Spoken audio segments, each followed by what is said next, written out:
So yeah, like I said, yeah, hello one today. Yeah, I'm here to play some stuff. So yeah. Damn it. Hey, we need to find, like, a stupid dude to give us some candy. Whoa. Whoa. That's a good idea. What in the hell are you boys supposed to be? I'm a gnat. I'm a dumbass.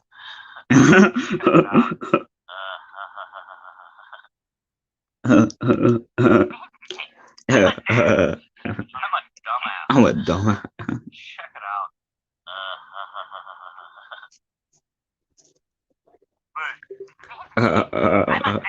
I'm a nah. I'm a dumbass. I'm a Check it out. I'm a dumb. In 2019, it's difficult to believe that a cartoon like Beavis and Butthead could be so controversial. Andy. Whoa. That's a good idea. What in the hell are you boys supposed to be? I'm a gnat. I'm a dumbass. There, take a look. That's you on Christmas Day when you were 5 years old. And here's you at 6. And 7. And 8. And here's you on Christmas Day when you were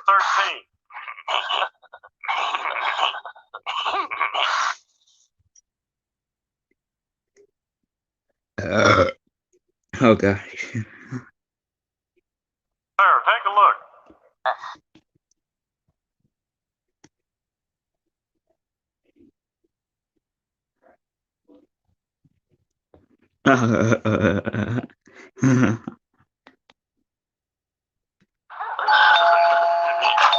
Yeah?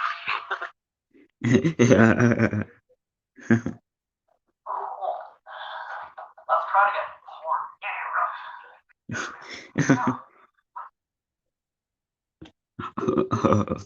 Like I said, I don't know why, but for some reason I'm obsessed with trying to do a Beavis and Butthead impression now. Like a Butthead laugh, like. You two are the worst students this school has ever had. And now because of that No Child Left Behind law, we may lose our funding.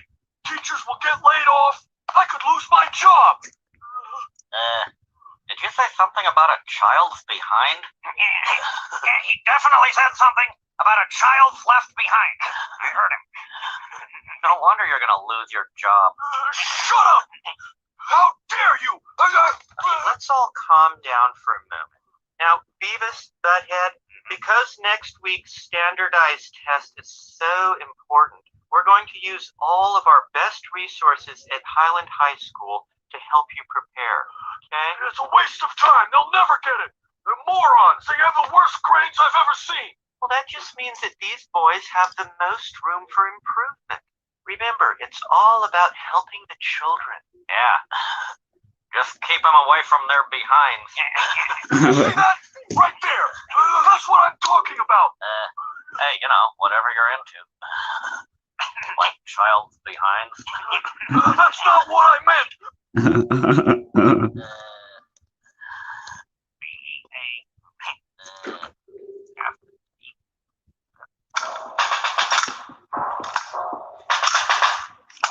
Suicide. Seems you boys enlisted by assigning yourself a rank. So, which one of you signed up as Major Woody and Private Parts? Why, you little pinkos!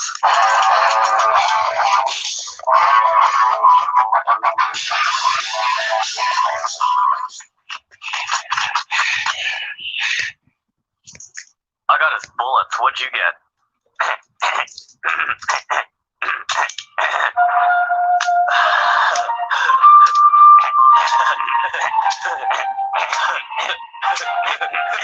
It's funny. It's like I got a bullets watching. When the pair first arrived on MTV, however, multiple real-life incidents attributed to the show's influence brought the idiotic duo to the attention of the U.S. Senate. Cartoon characters saying fire is fun. The many criticisms levied against the cartoon only added fuel to the fire, boosting its popularity among a young, rebellious audience. Show creator Mike Judge, true to character, just started using episodes to further parody and subvert criticisms of the show itself. South Park creators Trey Parker and Matt Stone famously referred to Beavis and Butthead as the Blues. It's a comparison intended to credit Judge with a revolution in comedy which paved the way for their own work. And much like the Blues, Beavis and Butthead works its genius around an incredibly bare-bones basic formula. We're drawing dead people. With so little depth to the characters and short, disconnected plot lines, it's no surprise that the internet has come up with a host of weird ideas to fill in the gaps. I'm Kyle with Wicked Binge, and these are some of the most bizarre Beavis and Butthead theories. Let's get started. Was she naked? Beavis and Butthead have fetal alcohol syndrome. There's something that's clearly sad. wrong with Beavis and Butthead. That much is certain. What the show fails to do, however, is specify exactly what makes them so stupid. That's where this theory comes in. A thread on straightdope.net asks the question, and commenters come up with a range of possible answers. The general consensus is that while Butthead's not exactly a bright spark, Beavis is the one with serious issues. During a music video segment, while watching Violent Femmes Breaking Up, he reveals to Butthead that he actually hears voices in his head. And there's the whole issue of Cornholio, which we'll come back to later. I am the great Cornholio. Hey, I'm a gringo. Even if Beavis is more of an idiot, we think there's more to it for both of them. It also doesn't quite explain why the duo both have bizarrely misshapen skulls. User Shagnasty suggests that the root of their deformity is a medical condition known as fetal alcohol syndrome. No way. I'm too drunk to take a test. Wikipedia lists small eye openings, a thin upper lip, and a range of learning difficulties as possible symptoms, which checks out. We know their mothers are probably not the most responsible parents too, so this one's definitely a possibility. Then again, as Daria concludes, idiocy, genetic or environmental, both are contributing factors. I think our examples of Beavis and Butthead indicate that both are contributing factors. Beavis and Butthead are cousins. The show is generally pretty light on the background of the characters. It's basically established canon that Beavis's mom is fairly promiscuous. The only uncertainty being whether or not she's charging for it, but the rest is largely up for debate. In the film, Beavis and Butthead Do America, we do get to meet the boys' natural fathers, while Butthead's dad, played by David Letterman, suggests Beavis's dad has never scored. The resemblance is too strong for us to doubt their connection. Hey, one of you bastards got a match? Yeah. My butt and your, butt. But this still leaves us with a few loose ends. When Butthead's life flashes before its eyes, we get to see that the pair have known each other since birth. I think my life is like flashing in front of my eyes.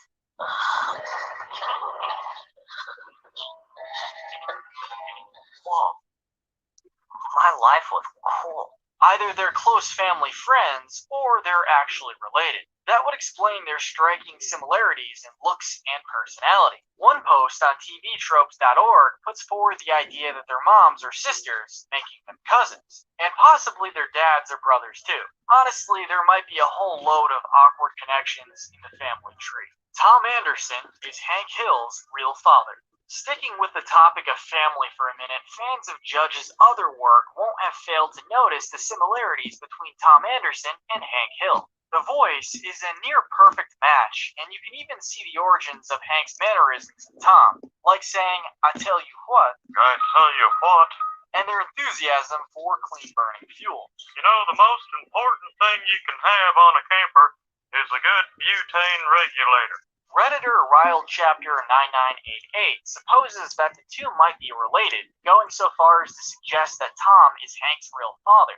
Much like Cotton Hill, Tom Anderson is a World War II veteran. Prima Tojo Zero. And put 50 bullets in my back. The theory goes that Tom's war injuries left him poorly sighted and hard of hearing, requiring the constant care of his wife. In this state, he asked his war buddy Cotton to raise their child as his own. What doesn't quite add up is why his family wouldn't just raise the kid as well, or rely on extended family to support them. Also, there's the issue that Hank is pretty similar to his mother and almost a dead ringer for his Japanese half-brother, Junichiro.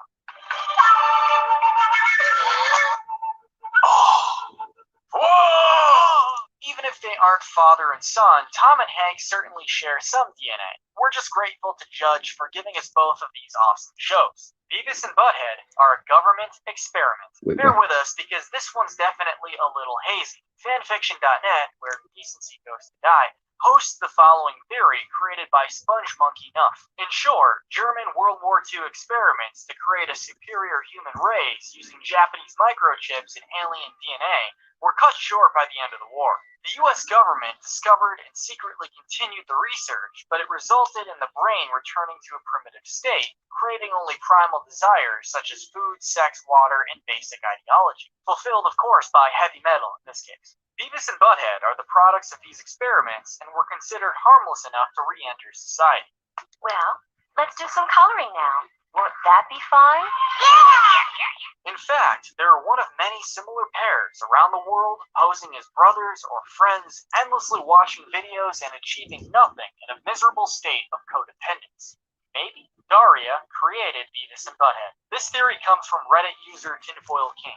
So put on your hats and let's take a look. The idea is the whole show is a work of fiction written by Daria at some point during or after her college education. According to the theory, Daria's life went as follows. She was born in Arlen, the location of King of the Hill, where her family knew the hills. Hank and Cotton became somehow blurred in her childhood memory to jointly serve as the inspiration for Tom Anderson. Dad, I don't work at a gas station. I sell propane and propane accessories. She then moved to Highland, where she encountered Beavis and Butthead in high school. The pair left such an impression on her that they'd become the basis for this work. You guys were great.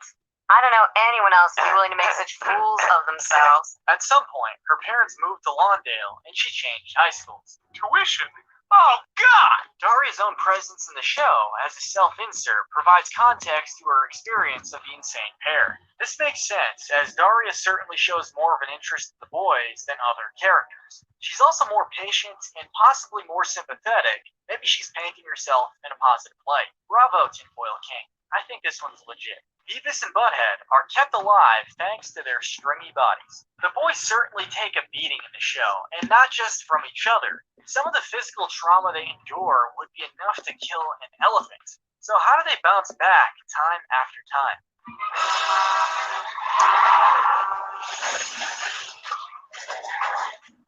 According to Reddit user Devin247, it's a result of their lightweight and stringy bodies. Since they have such little mass, they don't feel the impact of blows upon them. Imagine trying to punch a feather in midair. Also, since they're so stupid, they tend to be relaxed, which means they never tense up their bodies during a fall. According to WikiHow, staying loose and rolling out of a fall can reduce the chance of an injury. It's possible. Peace, love, and understanding is the show's chronological ending. Mike Judge went from Silicon Valley scientist to bass guitar player and animator in a couple of years. When he entered a short called Frog Baseball,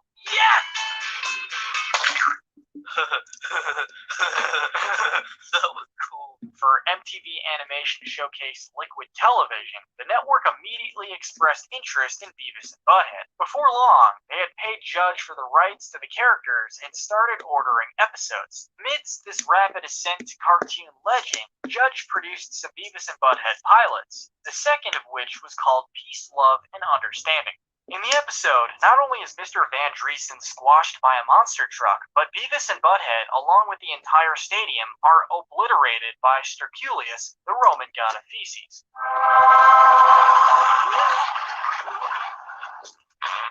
Judge is apparently on record as saying that he hates this episode, so perhaps the continuity was ignored, or since we see all the characters again in other episodes, perhaps this truly is the end of Beavis and Butthead. Butthead is secretly rigged. Catch Fortnite highlights with your screen locked. Try 1 month of YouTube Premium on us and cheer uninterrupted. Except I don't know why I'm just like watching this video, but I find it interesting. So. rich. This is probably the most fleshed out theory that we've come across. According to EJ Feds, writing on spunkybean.com, Butthead is actually from a rich family. The theory draws on his own personal experiences of high school, citing rich kids who would hang out with punks and rebels out of boredom or to present a different image. Since Butthead tends to be more dominant, he'd probably just kick Beavis out during a fight if they were at his place. So what we're seeing in the show must be Beavis's house. Also, if they were both poor like Beavis, Yeah, where's the money? Money. it wouldn't add up that we never see them short of cash. When they eat from Burger World 3 times a day and supersize me, for example, money doesn't seem to be an issue.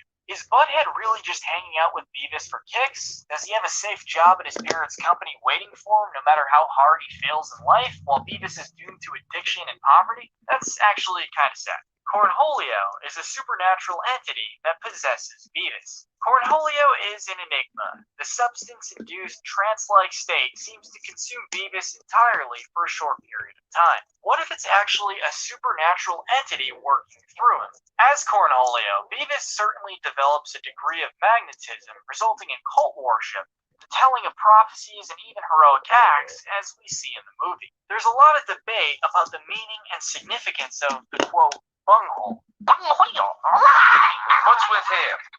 What the hell language is he speaking? Does he lack one, signifying an immaculate conception or some alternative mode of creation? Perhaps, as a transient being in a human body, Cornholio isn't used to dealing with physical hygiene and therefore becomes preoccupied with cleaning Beavis's bunghole. We may never know your true purpose, Cornholio, but we are graced by your presence and wisdom. I am the beloved bunghole. But what do you think about these theories? Do you have any bizarre Beavis and Butthead theories of your own? Let us know in the comments section below. The Great Cornholio asks that you like this video, subscribe, and hit that notification. Yeah, sorry about that. Like I said, I just basically, I don't know why, I just basically wanted to watch some of the.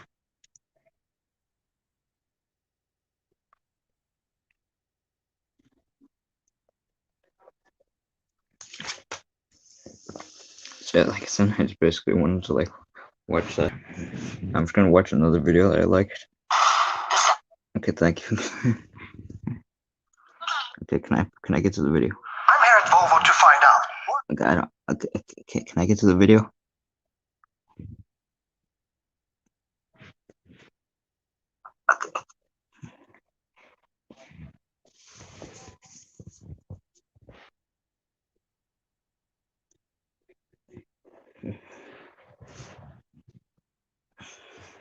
Can I get to the video?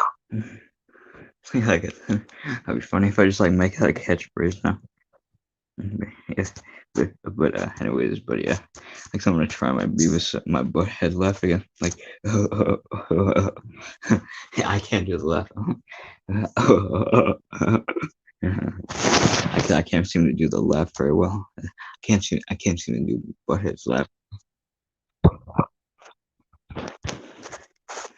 All right, now I'm gonna try and do his voice. Fuck.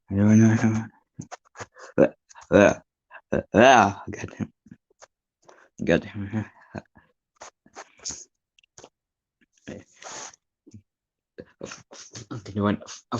Do I not know how to speak? God, hold on. Okay, there we go. Okay, now.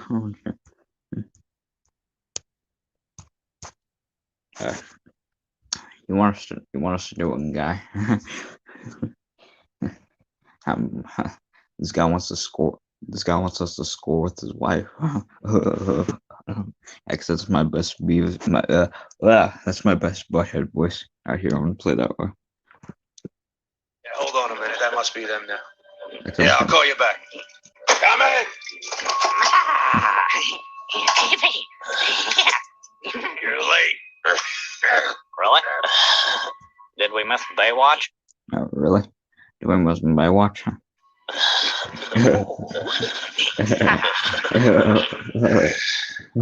Earl said you guys were young, but geez. Oh, well, as long as you can get the job done. What are your names? Butthead. Butthead. Oh, I mean Beavis. Well, that's all right. I'd rather not know your real names anyway. Mine's Muddy. Now look, I'm gonna get right to the point. I'll pay you 10 grand plus expenses, all payable after you do her. Doer. Door. That's right, do her. I'm offering you $10,000 plus expenses to do my wife. We got a deal? Actually, we just want to watch TV. Shut up, Beavis. Shut up, Beavis. Yeah, Yeah. we'll do your wife. We'll do your wife. No, I want to watch TV. Beavis, you butt munch. This guy wants us to score with his wife. Beavis. This guy wants us to score with his wife. And he's gonna pay us. He's gonna pay us. We can buy the TV. Really? Cool. We'll do it, sir. I will do it, sir. Well, all right then. Let's get down to business. Here she is, boys. Her name's Dallas.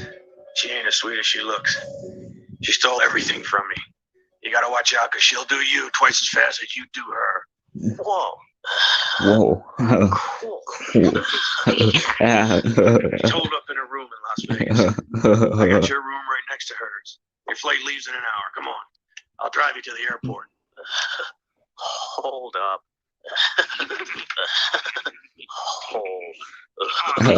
Can we watch some TV first? No. Yeah, that's.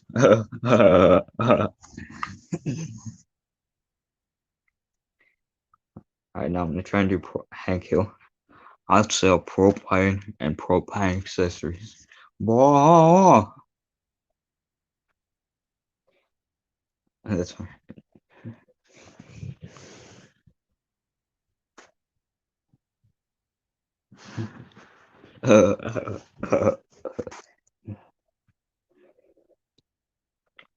Yeah, like I said, yeah, I'm sorry.